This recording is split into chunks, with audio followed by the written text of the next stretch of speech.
का दर्शन किया और सुनैना जी ने जब देखा ना तो ऐसा लगा कि जैसे मेरा बेटा आ गया हो। औरों की तो बात छोड़िए, सुनैना जी ने देखते ही प्रभु से संबंध जोड़ लिया। ये तो मेरा बेटा है, मेरे बेटे के समान है।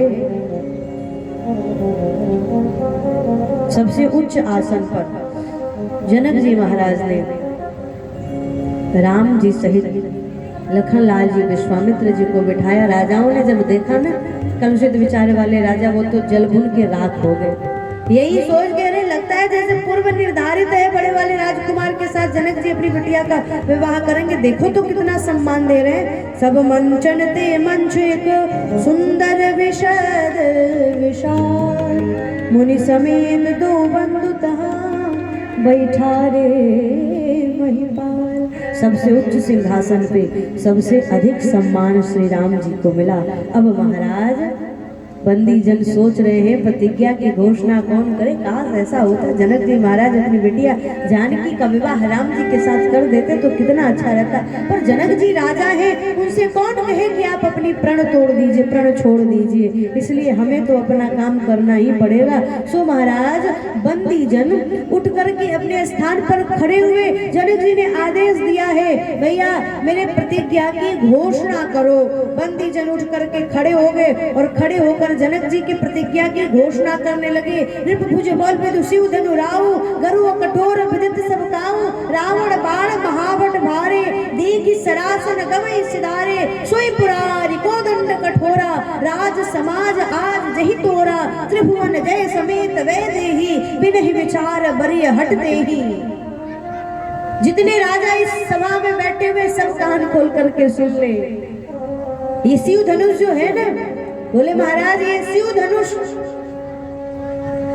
राहु की तरह है और राजाओं की शक्ति चंद्रमा की तरह है। जैसे चंद्रमा कभी कभी, बोले राहु कभी कभी चंद्रमा को ग्रास लेता है, ऐसे जो राजा इस धनुष के पास जाएंगे धनुष राजाओं की शक्ति को ग्रास लेगा। ये वही शिव धनुष है जिसको देख करके महाराज रावण उल्टे पांव लौट गया। सोई पुरारी को दंड कठोरा, राज समाज आज रहे तोरा। इस शिव धनुष को जिसने उठा करके तोड़ दिया, श्री किशोरी जी बिना विचार की उसके गले में जयमाल धारण करा देंगी। त्रिभुवन जय समेत वेदेही, बिनहि विचार बरी हट देही। दो शर्त है धनुष टूटने में, बोले जो धनुष तोड़ेगा वो त्रिभुवन विजयी हो जाएगा और दूसरा बोले किशोरी जी उसके गले में माला पहनाएंगी। अब समझदार राजा लोग तो उठे और उठ करके वहां से चल दिए, लेकिन कलुषित विचार वाले राजा बैठे रहे। समझदार राजा उठ करके क्यों चले? बोले उन राजाओं ने कहा भैया हमें पहले पता नहीं था किशोरी जी कौन है, किशोरी जी का जन्म कैसे हुआ है। लेकिन जब हम मिथिला में आए तो हमने सुना कि किशोरी जी तो अयोनिजा है।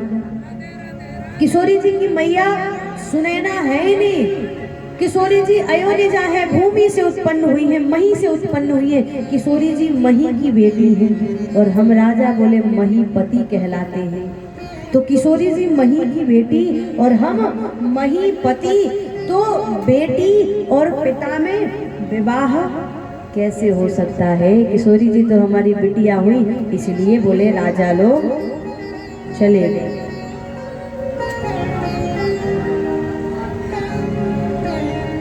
अब जो अभिमानी प्रवृत्ति के राजा थे वो सब उठने लगे धनुष को तोड़ने के लिए। और उठ रहे हैं ये राजा लोग कैसे? परिकर बांधे उठे अकुलाई, चले इष्ट दीवन सिरनाए। परिकर बांधे उठे अकुलाई,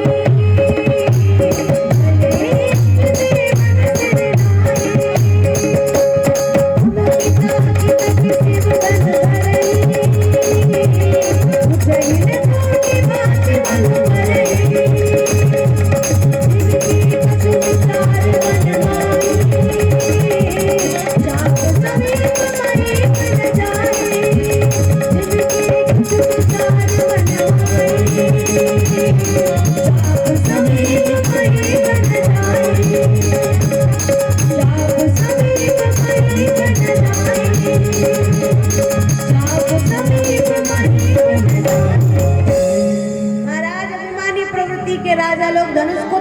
के लिए उठने लगे। कैसे? बोले परिकर बांधी उठे अकुलाई, चले इष्ट देवन सिरनाई। ये राजा उठे, परिकर बांधे और परिकर बांध करके बोले, यहाँ पर बड़ा सुंदर संतों ने भाव, राजा लोग कैसे जा रहे हैं? बोले उठे, उठने के बाद बोले इन्होंने परिकर बांधा, बांध लिया। बोले मूंछ पे हाथ रखा, रख लिया। रखने के बाद बोले जब ये राजा लोग उठ करके धनुष के पास जाने के लिए तैयार हुए तो इनके जितने इष्ट देव थे वो आ गए। बोले ऊपर आकर के विराजमान हो गए कि हमारे भक्त जा रहे धनुष तोड़ने के लिए, तो बोले जाने से पहले हमको प्रणाम करके जाएंगे। तो इसलिए प्रतीक्षा कर रहे कि कब हमारे भक्त हमें प्रणाम करें और कब हम भक्तों को आशीर्वाद दें। लेकिन राजाओं ने क्या किया? बोले उठे, अकुला करके उठ गए, परिकर में बांध लिया। देवता सोच रहे अब शायद प्रणाम करें, बांध करके उसके बाद बोले महाराज थोड़ा सा चलने का प्रयास किया। देवताओं ने सोचा अब शायद प्रणाम करेंगे, लेकिन हुआ क्या? बोले राजा उठे, अकुलाए, परिकर बांधा और परिकर बांध करके चले। ये चल दिए, देवता लोगों ने अपना अपना सर नीचे झुका लिया। चले इष्ट देव सिरनाई, चले तो बोले इष्ट देवों ने अपना सर झुका लिया। हमने तो सोचा था ये हमें प्रणाम करके जाएंगे, पर इन्होंने हमें प्रणाम किया नहीं। सो देवता लोगों ने शर्म के मारे सर नीचे झुका लिया। तमक तक शिव धनु धरई, उठे न कोटि भांति बल करई। तमक करके महाराज चारों तरफ ताक करके गर्भ से भर करके हमसे बड़ा यहाँ पर बलवान कौन है? धनुष को उठाने का प्रयास करते हैं, लेकिन ये शिव धनुष किसी से उठता नहीं है। विचारवान राजा तो जा चुके थे। डगई न शंभु सरासन कैसे, कामी वचन सती मन जैसे। गोस्वामी जी वर्णन करते हैं जब अकेले काम नहीं बना, एक एक करके राजा लोग उठ रहे हैं, धनुष के पास आ रहे, धनुष को उठाने का प्रयास कर रहे हैं। अरे उठना तो बड़े दूर की बात है, किसी से हिलता तक नहीं है धनुष। क्या किया इन राजाओं ने? बोले भूप सहस दस एक कहीं बारा, लगे उठावन टरंग टारा। 10,000 राजा उठे और उठ करके बोले एक साथ धनुष को उठाने का प्रयास किया। यहाँ पर अतिशयोक्ति नहीं हो गई क्या? अरे 10,000 राजा एक साथ धनुष को तोड़ने के लिए उठ गए। यहाँ पर बोले भूप सहस दस एक कहीं बारा का कई अर्थ है। बोले इस सभा में 10,000 राजा लोग बैठे थे और 10,000 राजाओं को बोले भूप सहस दस एक ही बारा, सबको धनुष के पास एक एक बार ही जाने का मौका मिला था, एक एक बार ही धनुष को छूने का मौका मिला था, दोबारा मौका नहीं मिला। इसीलिए गोस्वामी जी कहते भूप सहस दस एक ही बारा, लगे उठावन टरे नटारा। दूसरा भाव भूप सहस दस एक ही बारा का, बोले 10,000 राजा लोग एक साथ धनुष को तोड़ने के लिए खड़े हुए। पूछा गया इनसे 10,000 ने मिलकर धनुष तोड़ लिया, विवाह किसके साथ होगा बताओ? इन राजाओं ने कहा पहले 10,000 मिलकर धनुष तोड़ेंगे, फिर युद्ध करेंगे। 9,999 राजा मारे जाएंगे, एक जो बच जाएगा उसके साथ किशोरी जी का विवाह हो जाएगा। तो स्वामी जी ने कहा गलत पद्धति है। किशोरी जी कौन है? बोले भक्ति है, शांति। अरे मूर्खों, शांति को पाने से पहले अशांति की बात करते हो, तुम्हें शांति कैसे मिलेगी? शांति को पाना है तो मन में शांति रखो, तभी शांति मिलेगी। भूप सहस दस एक ही बारा, लगे उठावन टरे नटारा। तो स्वामी जी कहते हैं आप 10,000 लिखिए, 10,000 में अंक एक है, बाकी जितने हैं सब शून्य हैं। मतलब इस सभा में जितने राजा बैठे हैं ना, बोले सब महाराज जीरो है, हीरो तो एकमात्र हमारे राम जी हैं। अंक तो केवल राम जी हैं, बाकी जितने राजा हैं सब शून्य है। काम तो अंक से ही बनेगा, राम जी से ही बनेगा। डगई न शंभु सरासन कैसे, किसी किसी को ये धनुष सिंह के रूप में दिखाई पड़ा, किसी को सर्प में, किसी को बाराह के रूप में दिखाई पड़ा।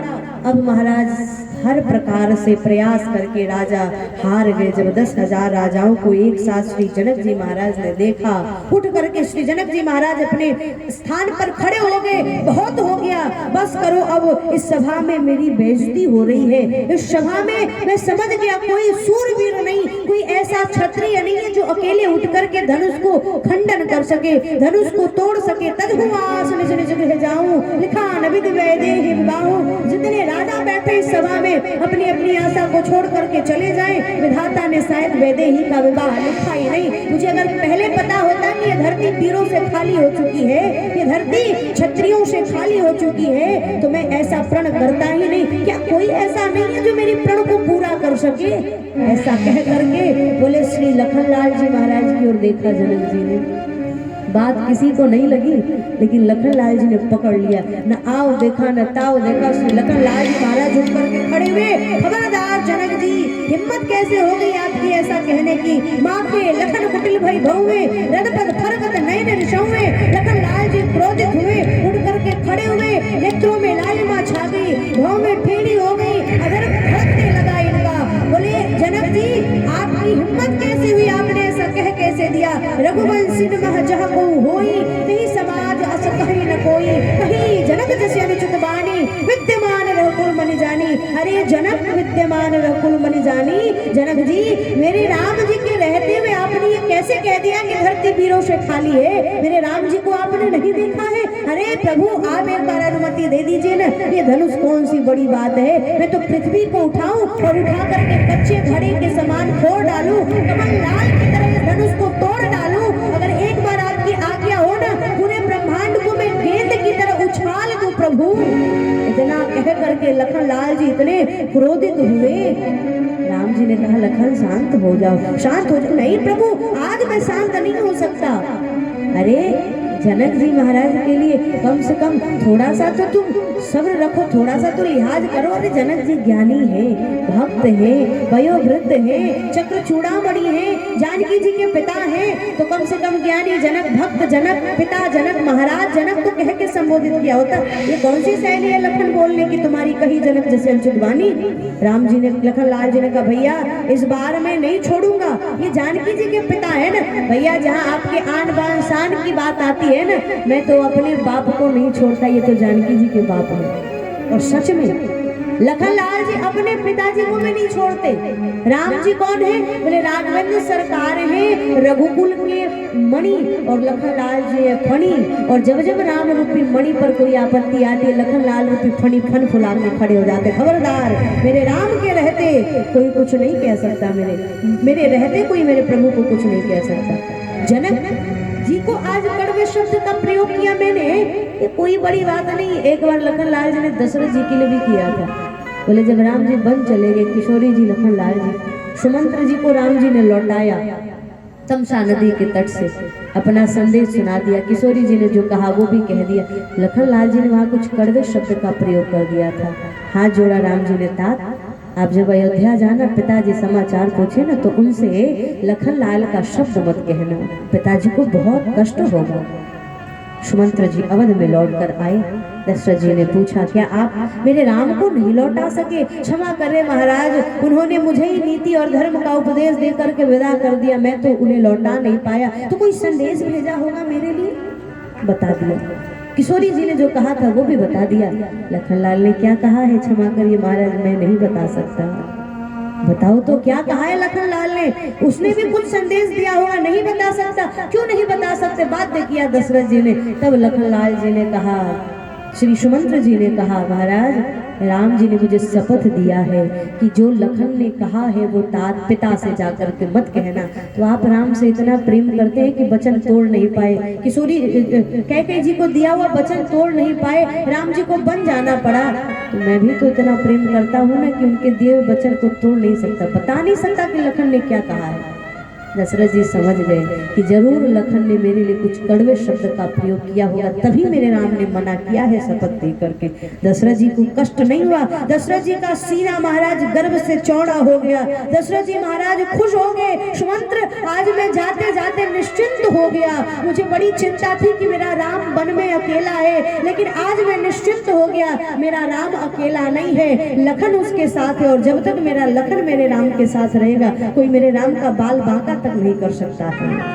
जो अपने राम की रक्षा के लिए अपने पिता को भी नहीं छोड़ता, वो औरों को क्या छोड़ेगा? इसलिए आज लखनलाल जी कह रहे हैं, मैं इनको क्या छोड़ूंगा जनक जी को, जब अपने पिताजी को नहीं छोड़ता। अब राजा लोग कांपने लगे, पृथ्वी कांप गई, महाराज दिग्गज हिल गए, दशों दिक्पाल हिल गए, दशों दिशाएं हिल गई, लेकिन दो नहीं हिले। कौन? एक धनुष और दूसरे राम जी। लखनलाल जी कह रहे, प्रभु मैं दो को हिलाने के लिए इतने कड़वे कड़वे शब्दों का प्रयोग कर रहा था। काम तो तभी बनेगा जब धनुष हिलेगा और मेरे प्रभु श्री राम हिलेंगे। लेकिन आश्चर्य की बात है, जिनसे काम नहीं होता ना, वो लोग बोले कई बार काम करने का प्रयास करते, बिना किए मानते नहीं, और जिनसे हो सकता है बोले वो करते नहीं है। राम जी ने कहा लखन सूर्योदय से पहले अरुणोदय होता है, तुमने उठकर क्रोध करके अरुणोदय कर दिया, अब मैं उठ करके धनुष तोड़कर कृपा का सूर्योदय कर दूंगा। लखन देखो ना, बोले बादल बारिश होने से पहले कई बार बादल गरजते हैं, तुमने उठकर बादल गरजा दिया, मैं उठकर कृपा की बारिश कर दूंगा। प्रभु कब करेंगे, इतना विलंब क्यों कर रहे हैं? कृपा की बारिश करने में विलंब करेंगे तो प्रभु भक्तों का जीवन तब तक सूख जाएगा, इसलिए हे नाथ विलंब मत करिए। विश्वामित्र जी इन दोनों भाइयों के मन की बात को जान गए और अनुमति दिया। क्या कहा? राघवेंद्र सरकार से गोस्वामी जी वर्णन